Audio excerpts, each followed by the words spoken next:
गुजरात के डाकोर में भगवान कृष्ण का एक बेहद प्रसिद्ध मंदिर है, श्री रणछोड़राय मंदिर। लेकिन क्या आप जानते हैं कि इस मंदिर में जो भगवान की मूल मूर्ति है उसे एक 72 साल के बूढ़े ने द्वारका के मुख्य जगत मंदिर से चुराया था। और सबसे बड़ी हैरानी की बात तो यह थी कि जब उस विशाल मूर्ति को तौला गया तो उसका वजन उसकी पत्नी की एक छोटी सी नथ के बराबर निकला। और वो तराजू आज भी डाकोर मंदिर में मौजूद है। लेकिन सोचने वाली बात यह है, आखिर उस बूढ़े ने भगवान को क्यों चुराया और स्वयं द्वारकाधीश ने अपनी चोरी क्यों होने दी? इस रहस्य की शुरुआत होती है 13वीं सदी में डाकोर के रहने वाले एक राजपूत विजय सिंह बोड़ाना और उनकी पत्नी गंगाबाई से। ये दोनों पति पत्नी परम कृष्ण भक्त थे। बोड़ाना की भक्ति का स्तर ऐसा था कि वो हर पूर्णिमा को अपने हाथों में मिट्टी से भरा एक भारी तुलसी का पौधा लेकर डाकोर से द्वारका तक पैदल यात्रा करते थे। सोचिए, हाथों में भारी गमला और मीलों का कठिन सफर। उन्होंने यह नियम 72 सालों तक बिना रुके निभाया। लेकिन 72 साल की उम्र में शरीर ने जवाब दे दिया। द्वारका न जा पाने की बेबसी में बोड़ाना फूट फूट कर रोने लगे।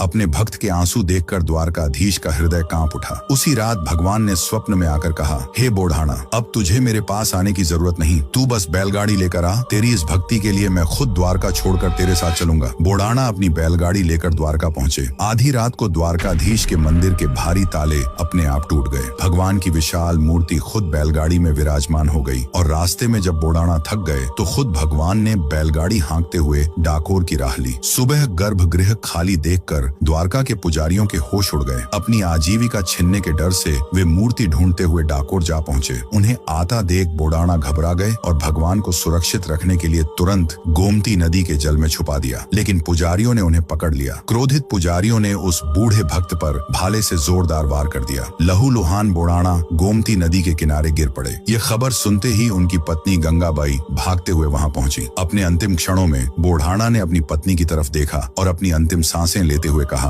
गंगा, मेरे प्राण भले ही चले जाएं, लेकिन मेरे ठाकुर जी अब यहाँ से वापस द्वारका नहीं जाने चाहिए। यह कहकर बोड़ाना ने भगवान की उसी छिपी हुई मूर्ति के पास अपने प्राण त्याग दिए। लेकिन पुजारियों का लालच और क्रोध शांत नहीं हुआ। उन्होंने शर्त रखी कि मूर्ति के बदले उसके वजन के बराबर सोना देना होगा। तब गरीब गंगाबाई ने पति का आखिरी वचन याद कर अपनी छोटी सी सोने की नथ तराजू पर रख दी। पुजारियों ने मजाक उड़ाया, पर तभी एक महाचमत्कार हुआ। भगवान की वो विशाल मूर्ति उस छोटी सी नथ के बराबर हल्की हो गई और तराजू के दोनों पलड़े बराबर हो गए। उस दिन भगवान ने दुनिया को दिखा दिया कि वो सोने चांदी के नहीं बल्कि सिर्फ सच्चे भाव और प्रेम के भूखे हैं। मथुरा में युद्ध का मैदान छोड़ने के कारण भगवान कृष्ण को रणछोड़ कहा गया था। लेकिन डाकोर में वो इसलिए रणछोड़राय कहलाए क्योंकि उन्होंने अपने एक सच्चे भक्त के प्रेम के लिए अपनी पूरी द्वारका नगरी ही छोड़ दी। जय रणछोड़राय।